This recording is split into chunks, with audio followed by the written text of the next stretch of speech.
மட்டக்களப்பு மாவட்டம் மண்முனை தென்னெருவில்பற்று பிரதேச சபைக்கு உட்பட்ட அனைத்து தனியார் கல்வி நிலையங்களும் ஞாயிற்றுக்கிழமைகளில் மூடப்படும் என பிரதேச சபையினால் தீர்மானம் மேற்கொள்ளப்பட்டு பிரேரணை நிறைவேற்றப்பட்டதன் பின்னர் இன்று ஞாயிற்றுக்கிழமை மூடப்பட்டுள்ளதை அவதானிக்க முடிந்தது. மாணவர்களுக்கு அதிகரித்து வரும் உள நெருக்கடிக்கு தீர்வினை வழங்கியும் மாணவர்களுக்கான கல்வி நெருக்கடியை குறைக்கும் நோக்கிலும் இந்த தீர்மானம் மேற்கொள்ளப்பட்டு நடைமுறைப்படுத்தப்பட்டுள்ளதாகவும் தவிசாளர் மேகசுந்தரம் வினோராஜ் தெரிவித்ததாக எமது களுவாஞ்சிக்குடி செய்தியாளர் தெரிவித்தார்.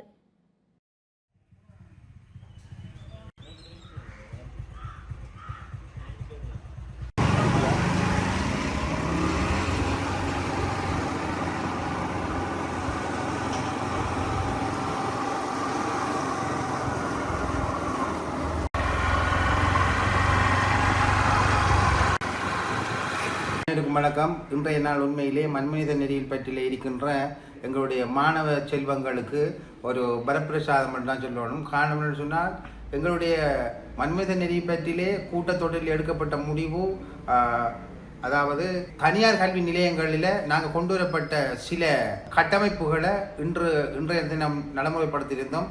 அதாவது ஞாயிற்றுக்கிழமையில் எந்த ஒரு வகுப்புகளும் நடத்தப்பட மாட்டாது என்றும், அதே நேரத்தில் போயா தினங்கள்லையும் நாங்கள் அந்த தனியார் கல்வி நிலையங்களை மூடுவதாகவும் நாங்கள் முடிவெடுத்திருந்தோம். அது உண்மையிலேயே இன்றைய நாள் வெற்றி அளிக்கப்பட்டிருந்தது. மண்மீத நெறிப்பற்றில் குறுக்கம்படு துணைநிலான வரைக்கும் அனைத்து தனியார் கல்வி நிலையங்களும் மூடப்பட்டிருக்கிறது. இதுக்கு ஒத்துழைப்பு வழங்கிய இந்த தனியார் கல்வி நிலையத்தின் உரிமையாளர்கள் மற்றும் அதிலே கற்பிக்கின்ற ஆசிரியர்களுக்கும் எனது மனப்பூர்வமான நன்றிகளை தெரிவித்துக் கொண்டு, எங்களால் எடுக்கப்பட்ட தீர்மானம் ஏழு மாணவர்களுக்கு 100 ரூபாயும், 1.5 மணித்தியாலத்துக்கு 100 ரூபாயும், 7க்கு கீழே ஓயிலே இருந்து அனைத்து மாணவர்களுக்கும் 50 ரூபாயை நாங்கள் கொண்டு வந்தோம். அது சிறப்பாக நேற்றைய தினம் இருந்து அது நடைமுறைப்படுத்தப்பட்டிருக்கிறது. இதுக்கு ஒத்துழைப்பு வழங்கிய ஆசிரியர்கள், தனியார் கல்வி நிலையங்கள் அனைவருக்கும் எனது வாழ்த்துக்களும் நன்றிகளும். நாங்கள் எப்பொழுதும் உங்களுக்கு எங்களுடைய பிரதேச சபையாலோ அல்லது தனிப்பட்ட ரீதியில் ஏதாவது ஒரு உதவிகள் எந்த நேரத்தில் கேட்டாலும் நாங்கள் உங்களுக்காக நாங்கள் வழங்க தயாராக இருக்கிறோம். உங்களுடைய இது இப்போ கிடைச்ச வெற்றி, ஏழை பணக்காரன் இல்லாமல் அனைவருக்கும் கல்வி கிடைக்க வேண்டும்ன்றதான இந்த நோக்கத்தை நாங்கள் கொண்டு வந்தோம். உங்களுக்கு தெரியும், நேற்றைய தினம் துணைநிலாவணையிலே முதலாக நாங்கள் கொண்டு வந்த திட்டம் 20,000 மாணவர்களுக்கு இலவச கல்வி போட்டுவதாக. அந்த திட்டம் முதலாக துணைநிலாவணையில் நேற்று ஆரம்பிக்கப்பட்டது. இனி ஒவ்வொரு கட்டமாக 12 பாடசாலைகளிலும் அந்த இலவச கல்வி நடைமுறைப்படுத்தப்படும். 2 மணியிலிருந்து 6 மணி வரைக்கும். அது என்னோடு இந்த கல்வி சமூகங்கள் அனைத்து ஒன்று சேர்ந்து என்னோடு பயணிக்க வேண்டும் என்றுதான் என்னுடைய வேண்டுகோள். எதிர்காலங்களில் இதை தாண்டி என்னென்ன எங்களுடைய மாணவர்களுக்கு செய்ய வேண்டுமோ அதை நான் செய்து தருவேன். நேற்றையில் இருந்து மீண்டும் 50 ரூபாய் ஓயிலில் இருந்து ஓயிலுக்கு கீழே இருக்கிற அனைத்து மாணவர்களுக்கும் மணித்தியாலத்துக்கு 50 ரூபாயும், அதை தாண்டி ஏழில் இருக்கின்றவர்களுக்கு 1.5 மணித்தியாலத்துக்கு 100 ரூபாயும் வாங்குவதென்று எங்களுடைய நேற்றைய தினம் தனியார் கல்வி நிலைய உரிமையாளர்கள் அனைவரும் என்னை வந்து சந்தித்திருந்தார்கள். கிட்டத்தட்ட 1.5 மணித்தியாலம் நாங்கள் அவரோடு கலந்து ஆலோசித்து உரையாடி அவர்கள் இந்த நடைமுறைக்கு உண்மையில் ஒத்துக்கொண்டிருந்தார்கள்.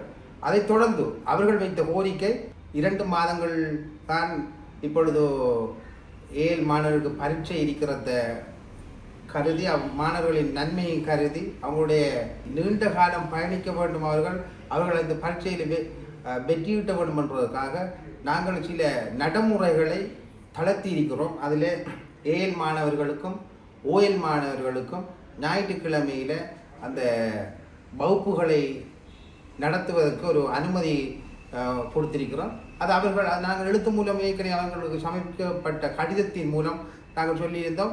மாணவர்களின் நன்மை கருதி ஞாயிற்றுக்கிழமைகளில் கட்டாயம் அந்த வகுப்பை நடத்த வேண்டும் என்றால் எங்களிடம் அனுமதி பெற்று நடந்துகள் என்று கூறியிருந்தோம். இந்த மாணவர்களின் கல்வி வளர்ச்சிக்காக இந்த தளத்திலையும் நாங்கள் தளர்த்திருக்கிறோம்.